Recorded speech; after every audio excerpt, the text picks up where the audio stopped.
All right, it's springtime. That means it's lambing season. You guys get to go on a virtual field trip of a lambing shed. In this case, it is my family's lambing shed. And you're going to get to see the innermost workings of it. This is a set of twins that were born today. And this little lamb is just as white as snow. It's such a beautiful little lamb. You're going to see here in a second, Kristen is going to iodine the umbilical cords, cut them and dip them in iodine. So let's take a look.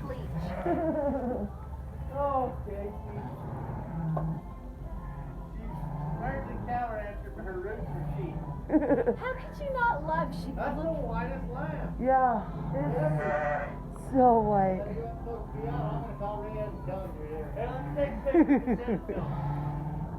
I'll cut you. Here, you ready? Yeah. You'll see here Kristen is clipping the navel. This helps so that it doesn't get torn if the ewe steps on it while the lamb's laying down, and also so that she doesn't suck on it.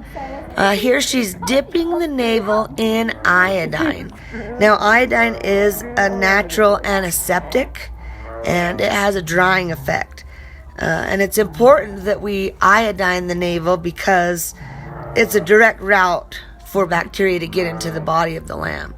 And so this helps to prevent navel ill and joint ill in lambs. It's a disease that can be life-threatening. Beautiful. These small pens are designed to be this size so that the ewe and the lamb bond. They each have their own feeder, they each have their own water, and the ewes and lambs only spend a couple of days at most in these pens, unless they have a hard time getting the ewe to accept the baby. You'll see that can right there on the fence. That is powdered lime. It's also called calcium dioxide, and it's a biocide or an antiseptic. Okay. So you have lime and then this is just bleach water. Yep, this is just a mixture of like a gallon of bleach water to like a third to a full cup. I eyeball it. And I just spray it in the jugs as we flip between the ewes to kill any bacteria that might be there. And also the ammonia in their urine is really, really alkaline and bleach is basic.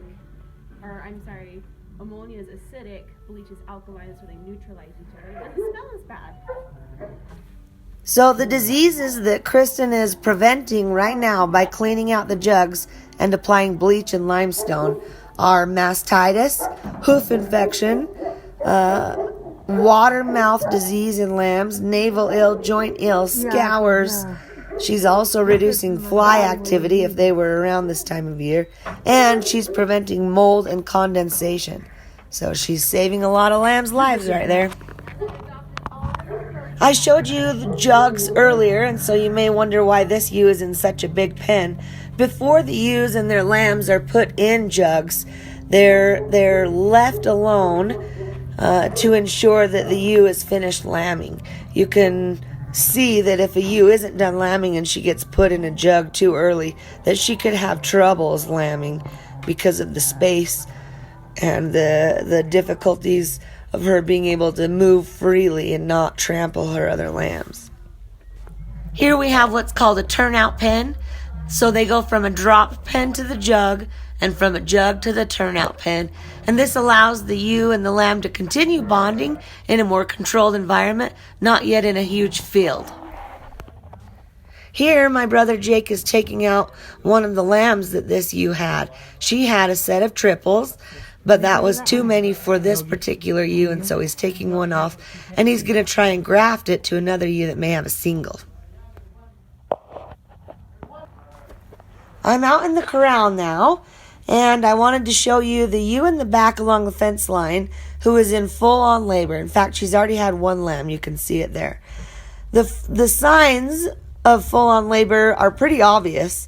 First of all, you can see the amniotic sac hanging out of her, and it's about to pop in a second. And that is the fluid that the lamb has lived in. Now, the sac is a pretty obvious indicator, but also the pushing and grunting Now, a lot of ewes will lay down to push, but this ewe isn't. She remains standing and is still pushing. Let me tell you some signs of early labor that we missed seeing. They would include being hollow in front of her hips, which she is. Her vulva would change colors and become bright pink. Her udder becomes swollen and her teeth are distended. Early labor would be the ewe walks around, she's shifting, stretching, rubbing on things, arching her back, etc. Once she begins to have contractions, she'll often stand still, close her eyes, begin to breathe heavily. Once they worsen, she'll actually stop eating. They will begin squatting or swaying, and that gets the lambs into the correct position. This is one instinct that we use to our advantage, and that is that the ewe has an instinct to follow her lambs to make sure that her lamb is safe. So we use her lamb to take her into the drop pens. Many ewes in full labor will begin to paw at the ground, and that's called nesting. They also will lay down and stick their nose in the air. This ewe doesn't do that. You'll see here in a second. She gives birth to her lamb standing up. Oh, there she is pawing the ground. If you see the hooves and the nose of the lamb, then everything is going perfectly. There's no need to assist. That is the way that they should be born. But sometimes the lamb comes out with its back feet first, or its front legs back and only its head first.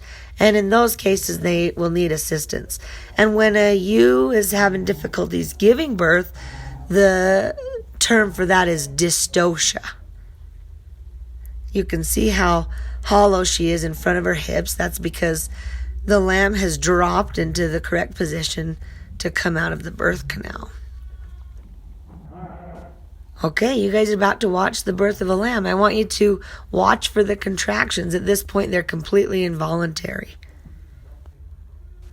Something really incredible is happening right now. Not just the birth of the lamb, but also the science behind it.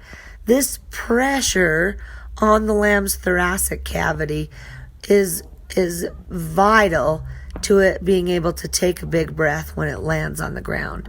And even that plop is a good and healthy thing. It kind of wakes it up a little bit and shakes it up. Now I walk over and I clean off the mucus from the lamb's nose, because if they inhale that, then it can lead to pneumonia and problems a little later, and it can also suffocate them if the ewe doesn't lick it. Luckily, she's a good ewe and she goes right to the face, so that's fantastic instinct.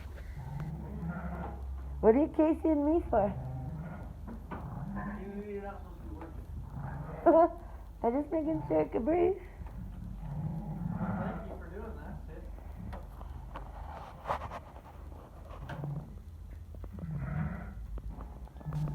All right, I'd like to end your virtual field trip with a little quote, and that is that sheep are the miracle animal. They turn sunshine and grass into food and fiber.